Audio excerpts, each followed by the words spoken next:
সালামু আলাইকুম প্রিয় শিক্ষার্থী, টেকনিক ইজি এডুকেশনের পক্ষ থেকে জানা আন্তরিক শুভেচ্ছা সালাম। আশা করি তোমরা সকলেই ভালো আছো।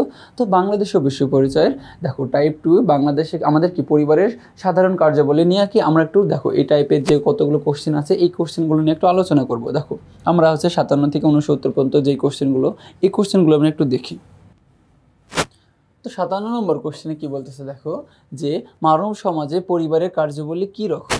আমরা জানি দেখো যে মানব সমাজে পরিবারের কার্যাবলী কি একমাত্রিক হয়ে থাকে না, ত্রিমাত্রিকও না, দ্বিমাত্রিকও না। আমরা জানি মানব সমাজে পরিবারের কার্যাবলী কি হয়ে থাকে, বহুমাত্রিক হয়ে থাকে। দেখো কার্যাবলী পরিবারের কার্যাবলী অনেক ধরনের হয়ে থাকে, শুধু যে এক ধরনের কার্যাবলী এমন না। শুধু যে কি দেখো শুধু যে কি খাওয়া দাওয়া, পুত্র সন্তানকে মানে কি ছেলেদের মেয়েকে মানুষ করা এমন কার্যাবলী নাই, কি এখানে বহু ধরনের কার্যাবলী আছে, অনেক ধরনের কার্যাবলী। তার জন্য আমরা বলতেছি এটাকে বহুমাত্রিক।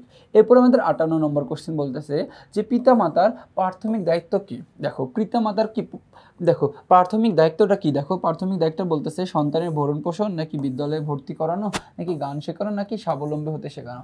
আমরা জানি দেখো যে পিতামাতার প্রাথমিক দায়িত্ব হচ্ছে কি একজন সন্তানকে দেখো সন্তানের কি ভরণ পোষণ, কি যে সন্তানের কি খাওয়া দাওয়ানো করানো, কি সন্তানের কি দেখভাল করা, তারপরে সন্তান কি কি করতেছে সকল কিছু দেখাশোনা করা। এরপরে দেখো আমাদের 59 নম্বর কোশ্চেনে বলতেছে যে এক সময়ের অর্থনৈতিক কার্যকলাপের মূল কেন্দ্রস্থল কি ছিল, কোনটি ছিল।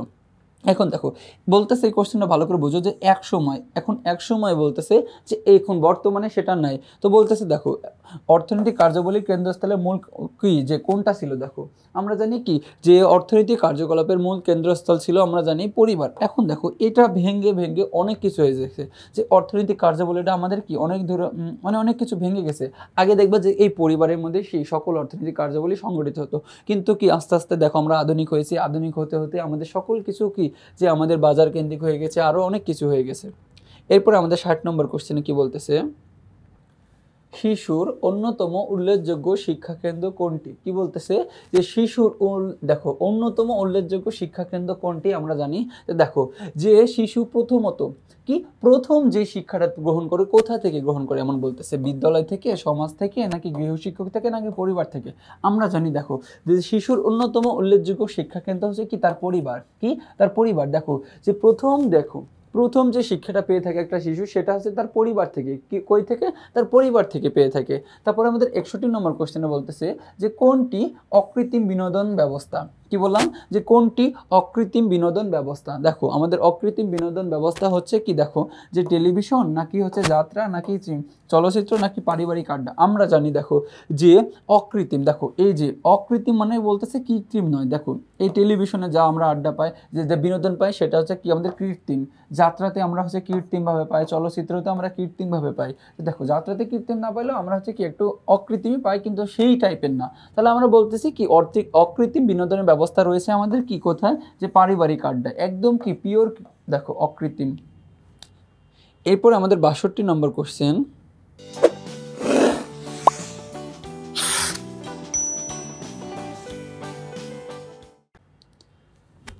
পরিবারের সবাই মিলে ঘরে বসে টিভি দেখা, কোথাও বেড়াতে যাওয়া, কারো জন্মদিন পালন করা, এগুলো পরিবারের কি ধরনের কাজ। দেখো কি ধরনের অন্তর্ভুক্ত, কি ধরনের কাজের অন্তর্ভুক্ত। আমরা জানি দেখো এগুলো কি বলতেছে যে টিভি দেখা, তারপরে কোথাও বেড়াতে যাওয়া, এগুলো কি দেখো শিক্ষামূলকও না, অবসরমূলকও না, সমাজমূলক সেবামূলক না। আচ্ছা সমাজ সেবামূলক তো কোনোভাবে হইতেছে না। তাহলে আমরা দেখো এগুলো থেকে কি বিনোদন পাইতেছি। দেখো যে টিভি দেখলে আমরা সবাই মিলে বিনোদন পাইতেছি, তারপরে কোথাও বেড়াতে গেলে আমরা কি এক ধরনের কি বিনোদন হইতে পাচ্ছি। তারপরে আমরা বলতেছি কি যে জন্মদিন, দেখো কারো জন্মদিন পালন করলে আমরা কি বিনোদন পাচ্ছি। তাহলে এটা বলতেছি আমাদের কি যে বিনোদনমূলক ব্যবস্থা, কি ব্যবস্থা, বিনোদনমূলক ব্যবস্থা। এরপরে আমাদের 63 নম্বরে যে মানসিক আন্দোলন, দেখো মানসিক আনন্দের জন্য কোনটিকে সবচেয়ে বড় বিনোদন কেন্দ্র হিসেবে কি করা হয়, চিহ্নিত করা যায়। কি বলতেছে যে মানসিক আনন্দের জন্য কোনটিকে সবচেয়ে বড় বিনোদন কেন্দ্র হিসেবে চিহ্নিত করা যায়। একটা হচ্ছে কি দেখো বলতেছে 1 নম্বর টেলিভিশন, খেলাধুলা, পরিবার, নাকি বিদ্যালয়। আমরা জানি যে মানসিক আনন্দের জন্য সবচেয়ে কি বড় বিনোদন কেন্দ্র হচ্ছে কি তার পরিবার। কি বললাম যে হচ্ছে তার পরিবার। আমাদের 64 নম্বর কোশ্চেন বলতেছে যে মানুষ পরিবার গঠন করে কেন। দেখো মানুষ কেন পরিবার গঠন করে? বলতেছে অর্থনৈতিক প্রয়োজন পূরণের জন্য, জৈবিক চাহিদা পূরণের জন্য, নাকি বিনোদনের জন্য, নাকি সম্পত্তি রক্ষার জন্য। আমরা জানি যে মানুষ পরিবার গঠন করে মূলত হচ্ছে কি জৈবিক চাহিদা পূরণের জন্য। কিসের জন্য? যে জৈবিক চাহিদা পূরণের জন্য, অর্থনৈতিক প্রয়োজনের জন্য। দেখো যার অর্থনৈতিক প্রয়োজন তার সে তো হচ্ছে কি পরিবার গঠন করতে পারবে না, করতে পারে, তাই না? বিনোদনের জন্য তো আমরা পরিবার গঠন করে থাকি না, সম্পত্তি রক্ষার জন্যও না। তো দেখো আমরা বলতেছি এর মধ্যে যে পরিবার গঠন করে মানুষ মূলত জৈবিক চাহিদা কি পূরণের জন্য। এরপরে আমাদের 65 নম্বর কোশ্চেনে বলতেছে যে পরিবারকে কেন্দ্র করে গড়ে উঠেছে কোন শিল্প? দেখো পরিবারকে কেন্দ্র করে গড়ে উঠেছে কোন ধরনের শিল্প? দেখো আমরা বলতেছি কি কুটির শিল্প, নাকি বস্ত্র শিল্প, নাকি রেশম শিল্প, নাকি মৃৎশিল্প। দেখো আমরা জানি যে পরিবারকে কেন্দ্র করে গড়ে উঠেছে কি কুটির শিল্প। দেখো কুটির শিল্প কি? যে আমরা যে মাটির হাড়ি, তারপরে হচ্ছে কি খেলনা করে তোলে, ওগুলোকে আমরা বলতেছি কি কুটির শিল্প বলতেছি। এরপর আমাদের 66 নম্বর কোশ্চেন একটু দেখি। বলতেছে যে বর্তমান পরিবার শিশুর 1 নম্বর বলতেছে উল্লেখযোগ্য শিক্ষা কেন্দ্র, 2 নম্বর বিনোদন কেন্দ্র, নাকি 3 নম্বর হচ্ছে নৈতিক শিক্ষালয়। আমরা জানি বলতেছি দেখো যে বর্তমান শিশু পরিবার হচ্ছে কি শিশুর এই 3টাই, উল্লেখযোগ্য হচ্ছে কি এই 3টাই। আমরা বলতেছি তাহলে কি যে 1, 2 ও 3 আনসার। দেখো উল্লেখযোগ্য শিক্ষা কেন্দ্রকে বলতেছি আমরা পরিবার, তারপরে বিনোদন কেন্দ্রকে আমরা বলতেছি এক প্রকার পরিবার, তারপরে আমরা বলতেছি কি নৈতিক শিক্ষালয়ও হচ্ছে আমাদের পরিবার। তাহলে কি 1, 2 ও 3 আনসার। এরপরে দেখো আমাদের 67 নম্বর কোশ্চেনটা বলতেছে যে পরিবার গঠনের মূল উদ্দেশ্য কি? বললাম যে পরিবার গঠনের মূল উদ্দেশ্য কি? 1 নম্বর বলতেছে কি সন্তান প্রযোজন, 2 নম্বর বলতেছে কি সন্তান লালন পালন করা, 3 নম্বর বলতেছে কি সমাজ সৃষ্টি। তো আমরা বলতেছি দেখো যে পরিবার গঠনের মূল উদ্দেশ্য থাকে আমাদের হচ্ছে কি দেখো যে সন্তান প্রযোজনের জন্য এবং সন্তান লালন পালনের জন্য। আচ্ছা সমাজ সৃষ্টি করার জন্য আমাদের পরিবার গড়ে তুলি এমন জিনিসটা বোঝায় না। তাহলে আমরা বলতেছি কি যে 1 ও 2 আনসার।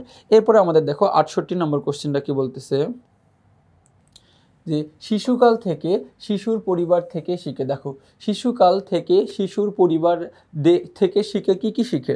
যে সমাজের রীতিনীতি, নাকি নিয়মকানুন, নাকি আচার ব্যবহার। দেখো কি বলতেছে যে শিশুকাল থেকে শিশুর পরিবার থেকে শিখে কোনগুলো? যে সমাজের রীতিনীতি শিখে, নাকি নিয়মকানুন শিখে, নাকি আচার ব্যবহার শিখে। তো আমরা অপশনগুলো একটু দেখি। দেখো এখান থেকে আমরা বললাম যে শিশুর পরিবার থেকে কি সবগুলোই শিখে থাকে। তাহলে কি আনসার হচ্ছে কি 1, 2 ও 3।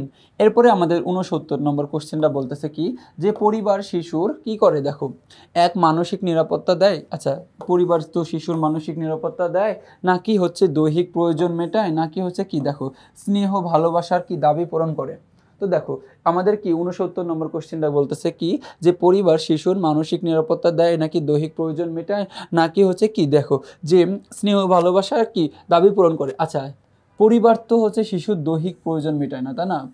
পরিবার তো শিশুর দৈহিক চাহিদা পূরণ করবে না। পরবর্তীতে যখন কি তার বিবাহ হবে তারপরে সে তার দৈহিক চাহিদা মানে প্রয়োজন মেটাবে। তাহলে আমরা বলতেছি কি দেখো যে 1 ও 3 আনসার। তো দেখো এর মাধ্যমে আমরা কি এই পর্বে সকল এমসিকিউগুলো কি সলভ করে ফেললাম। তো পরবর্তীতে তোমাদের কি নেক্সট পর্বে দেখা হবে। ততক্ষণ পর্যন্ত তোমরা সুস্থ থেকো, ভালো থেকো। আসসালামু আলাইকুম।